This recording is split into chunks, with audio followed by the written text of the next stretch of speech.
Rudolf von Bennigsen was a German politician descended from an old Hanoverian family. Biography. Bennigsen was born at Lüneburg on 10 July 1824. He was descended from an old Hanoverian family. His father, Karl von Bennigsen, was an officer in the Hanoverian army who rose to the rank of general and also held diplomatic appointments. The anthropologist Moritz von Leonhardi was his nephew. After studying at the University of Göttingen, where he became a member of the Corps Hanovera, Bennigsen entered the Hanoverian civil service. In 1855, he was elected a member of the Second Chamber, and because the government refused to allow him leave of absence from his official duties, he resigned his post in the public service. He at once became the recognized leader of the liberal opposition to the reactionary government, but should be distinguished from Alexander Levin, Count of Bennigsen, a member of the same family and son of the distinguished Russian General Bennigsen, who was also one of the parliamentary leaders at the time, serving as Hanover's minister-president between 1848 and 1850, and afterwards as president first of the First Chamber, then of the Second Chamber of the Estates Assembly of the Kingdom of Hanover. What gave Bennigsen his importance not only in Hanover, but throughout the whole of Germany, was the foundation of the German National Association, which was due to him, and of which he was president. This society, which arose out of the public excitement created by the Austro-Sardinian War, had for its object the formation of a national party which should strive for the unity and the constitutional liberty of the whole fatherland. It united the moderate liberals throughout Germany, and at once became a great political power, notwithstanding all the efforts of the governments, and especially of King George V of Hanover, to suppress it.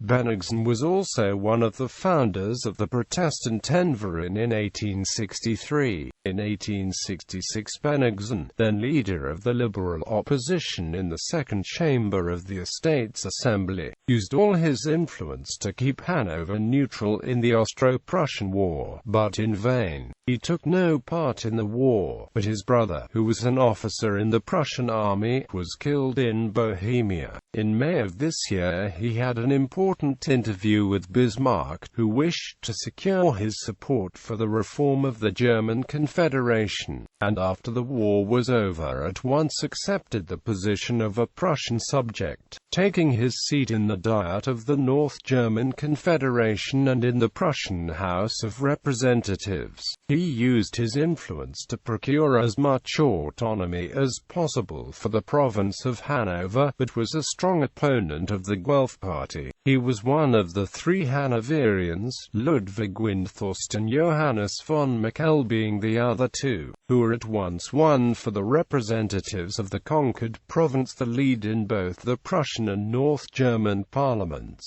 The Nationalverein, its work being done, was now dissolved, but Bennigsen was chiefly instrumental in founding a new political party, the National Liberals, who, while they supported Bismarck's national policy, hoped to secure the constitutional development of the country. For the next 30 years Bennigsen was president of the party, and was the most influential of the parliamentary leaders. It was chiefly owing to him that the building up of the internal institutions of the empire was carried on without the open breach between Bismarck and the parliament, which was often imminent. Many amendments suggested by him were introduced in the debates on the constitution. In 1870 he undertook a mission to southern Germany to strengthen the national party there, and was consulted by Bismarck while at Versailles. It was he who brought about the compromise on the military bill in 1874.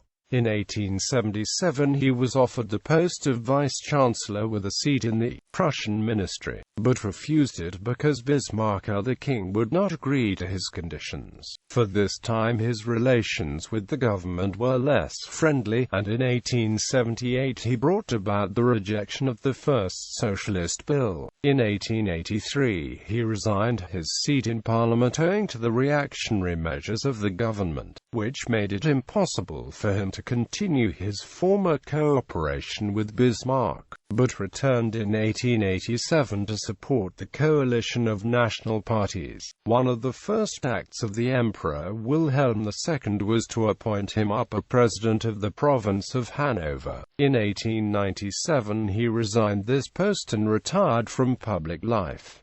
He died on 7 August 1902.